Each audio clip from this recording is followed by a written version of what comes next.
But going away from that, now coming back to the karmic blowback, if we were to be faced with an electromagnetic pulse, of course, as I have mentioned before, 90% of the American public would die within the first year. Hundreds of millions would die. Pharmacies would run out because all your pharmacies have are just-in-time delivery.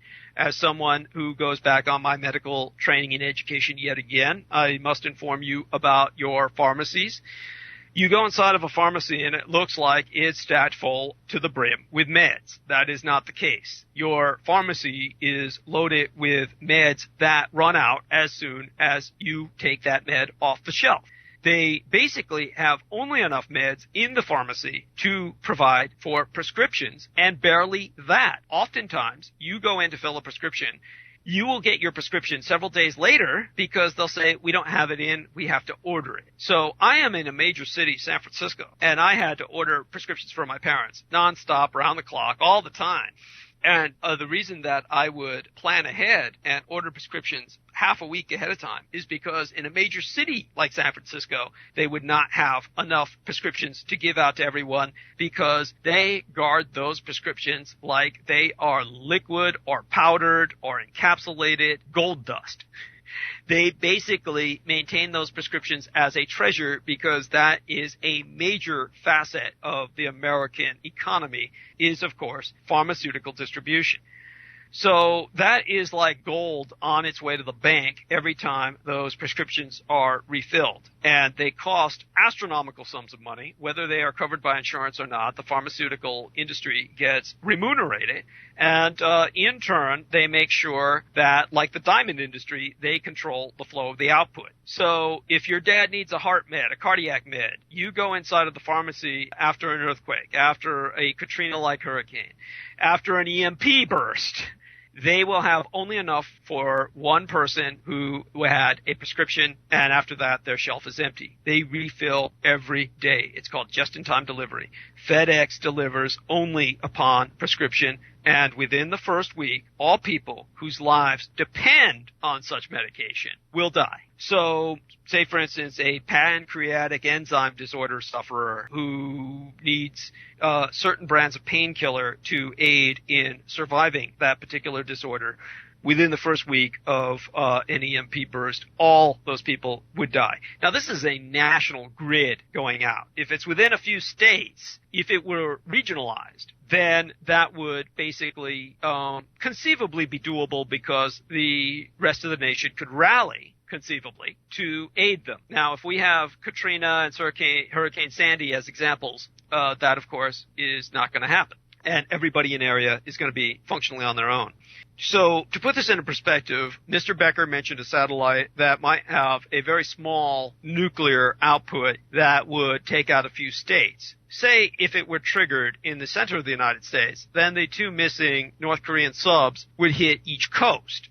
Now, if the two North Korean subs hit each coast, one on the left and one on the right, one on the east and one on the west, or more accurately, one in the Pacific and one in the Atlantic, and one EMP went off in the center, they would pretty much take out the national grid. And if they were to take out even a good deal of it, 50% would be more than enough to functionally be taking out the national grid because the other half would collapse trying to compensate to contend with the disaster that would happen in the impacted areas where groceries would run out within 7 days at the absolute most, being conservative. And, of course, were all of the groceries to run out of goods within 7 days, as they did in Katrina, as they did certainly in the area impacted by Hurricane Sandy. I do know for a fact, because I was still shredding documents at the time for the state of California, not the U.S. government. The U.S. government I incinerated documents for. During the terminal decade in which I took care of my parents, my night job was to shred documents for the state of California. And this was in the aughts, the year 2000 through 2011. And during that period of time, of course, the hurricane of Katrina took place, and there was cannibalism within a week.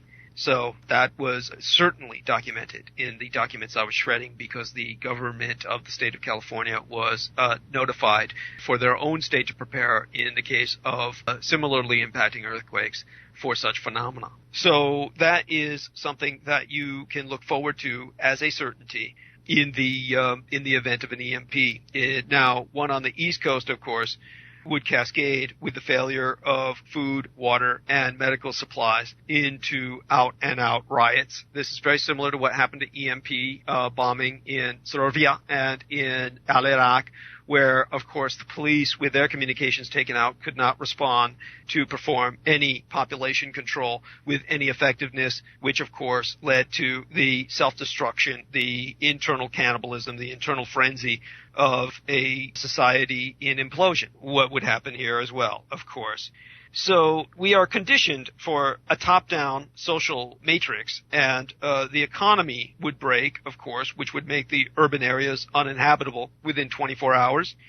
Think about what I'm saying, and I do mean this in all seriousness. The urban areas would be uninhabitable within 24 hours. Think about the plumbing stopping, not just in your home, but the plumbing stopping in every apartment house. When I grew up in the largest apartment complex in the Tenderloin ghetto of San Francisco. It was 100 units. Now, imagine being in an apartment complex in the middle of an urban ghetto and the plumbing stops, the water stops, the electricity stops in all 100 units. You will have a disaster on your hands. Imagine if the elevators don't work because of that electricity. You have elderly people in wheelchairs living on the 10th floor. What can you do to get them down the stairs or down the fire escape? Nothing.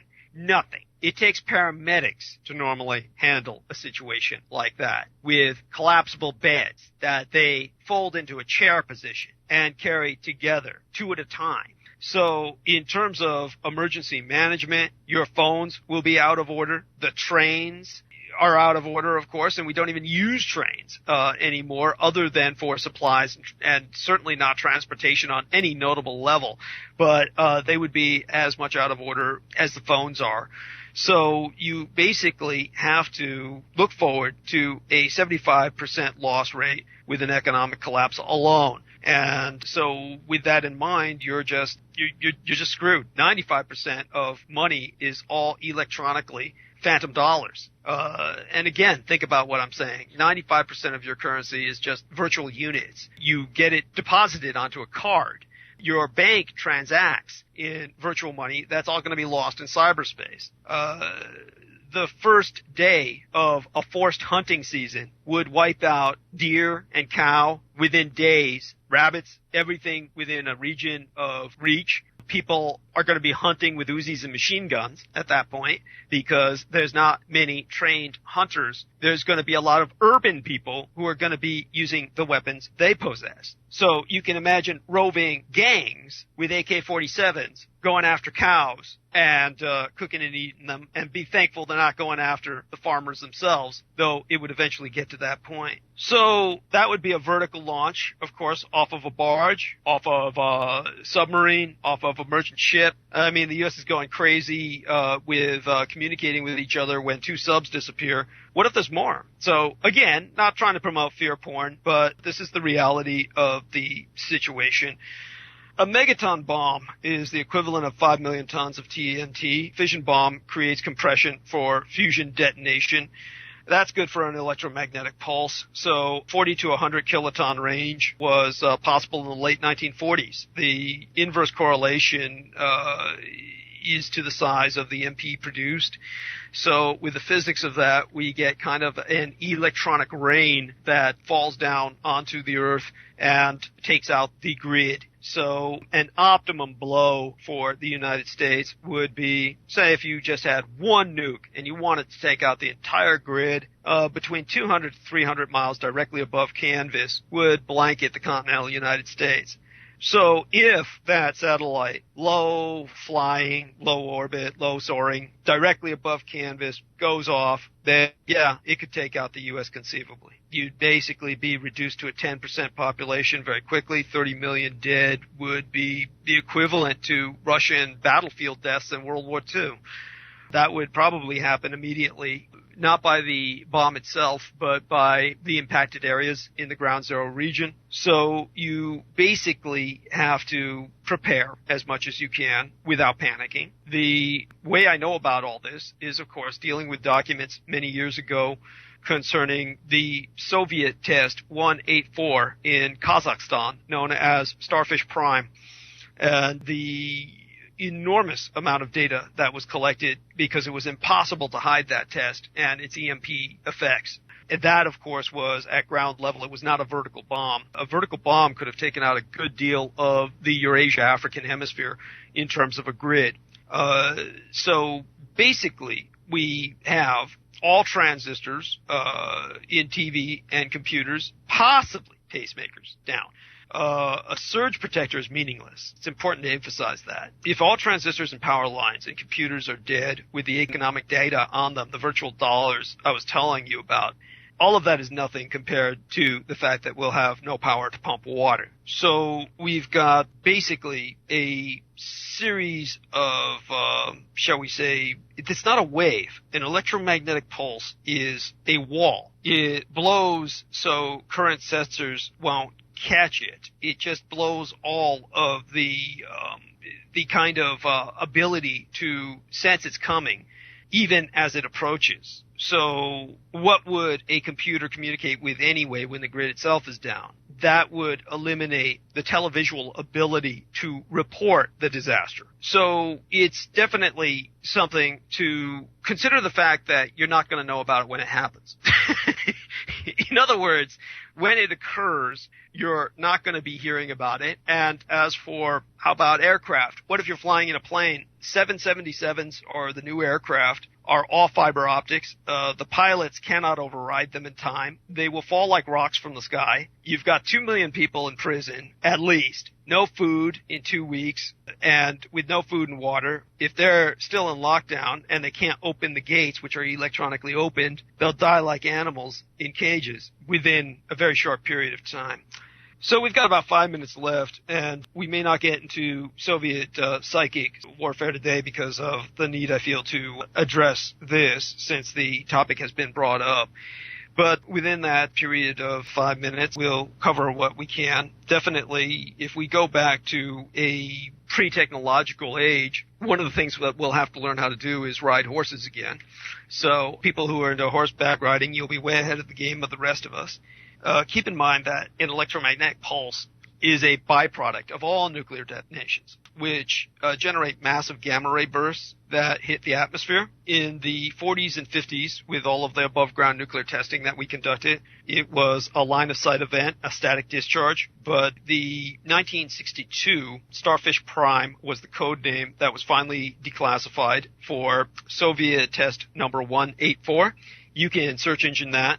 And basically, as I said, it was over Kazakhstan, and you basically had an enormous impact on the grid of electricity that was known as what's called a Compton effect, COMPDEN. You can look that up as well, COMPDEN, Compton effect.